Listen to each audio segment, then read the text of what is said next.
Bienvenue sur notre chaîne YouTube Divine Mix Challenge.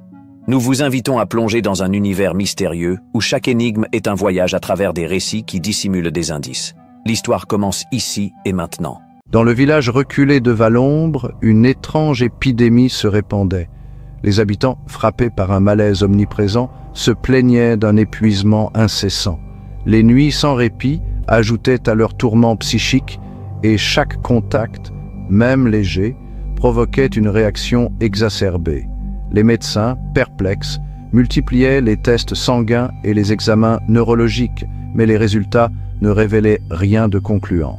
Les radiographies étaient claires, et pourtant, la souffrance était bien réelle. Un jour, une jeune chercheuse nommée Clara, intriguée par cette énigme, décida de mener sa propre enquête. Elle découvrit que les symptômes des villageois semblaient liés à une mystérieuse interaction entre leur système immunitaire et leurs nerfs. Les habitants, bien que désespérés, trouvaient un certain réconfort dans les paroles apaisantes de Clara, qui leur promettait de trouver une solution.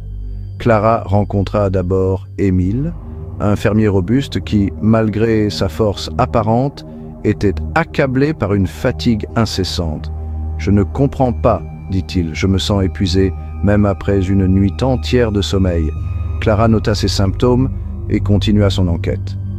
Elle rencontra ensuite Marie, une institutrice dont les nuits sans répit la laissaient épuisée et irritable. « Je ne peux plus supporter cette douleur, » confia-t-elle. « Chaque mouvement est un supplice. » Clara, touchée par la détresse de Marie, se promit de redoubler d'efforts pour comprendre cette mystérieuse maladie. Les jours passaient et les indices s'accumulaient. Clara remarqua que les symptômes disparaissaient temporairement chez certains patients après des traitements visant à réduire les anticorps en circulation. Elle comprit alors que la clé résidait dans cette interaction complexe et invisible.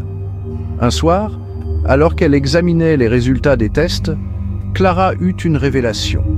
Et si cette maladie était liée à une hypersensibilité du système nerveux central, pensa-t-elle. Elle décida de tester cette hypothèse en administrant des traitements visant à calmer le système nerveux des patients. Les résultats furent surprenants. Émile, après quelques jours de traitement, se sentit revigoré. « Je n'ai pas ressenti une telle énergie depuis des années, » dit-il avec un sourire. Marie, quant à elle, retrouva un sommeil réparateur et une diminution de sa douleur. « C'est un miracle !» s'exclama-t-elle. Cependant, tous les patients ne réagirent pas de la même manière. Certains, comme Luc, un jeune homme autrefois en pleine santé, continuaient de souffrir malgré les traitements. « Pourquoi moi ?» demandait-il souvent, les larmes aux yeux. Clara, bien que déconcertée, ne perdit pas espoir. Elle décida d'explorer d'autres pistes. Peut-être que cette maladie avait des similitudes avec le lupus, la sclérose en plaques ou même la maladie de Lyme. Elle consulta des spécialistes et multiplia les analyses, mais chaque piste semblait mener à une impasse. Un jour, Clara rencontra un vieux médecin du village, le docteur Bernard, qui avait vu de nombreux cas similaires au cours de sa carrière. « Cette maladie est un véritable mystère, dit-il. Mais je crois que vous êtes sur la bonne voie. » Ces paroles redonnèrent espoir à Clara. Elle continua ses recherches, explorant chaque piste avec minutie.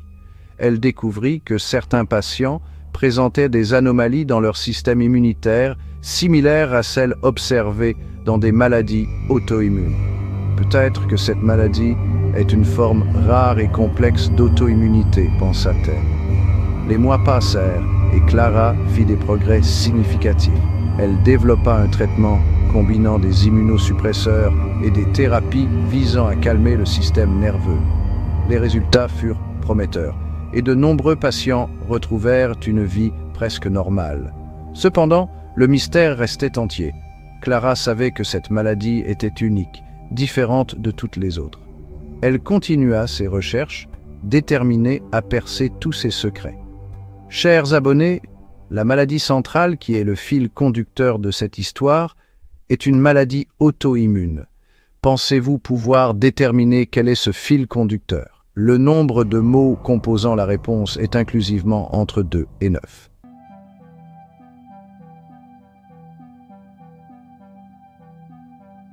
Chers abonnés, avez-vous une idée de la réponse? Laissez vos réponses dans les commentaires. N'oubliez pas, le premier à trouver la bonne réponse remportera la récompense mise en jeu. Merci d'avoir pris le temps de regarder cette vidéo. Dès qu'un gagnant sera couronné, nous publierons une vidéo spéciale pour célébrer son triomphe et révéler la solution de l'énigme. Alors, restez connectés pour ne rien manquer. N'oubliez pas de montrer votre soutien en aimant et commentant nos vidéos.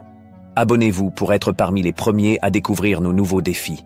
Et surtout, partagez nos vidéos pour aider notre communauté à grandir. Nous avons hâte de vous retrouver très bientôt pour plus d'énigmes captivantes.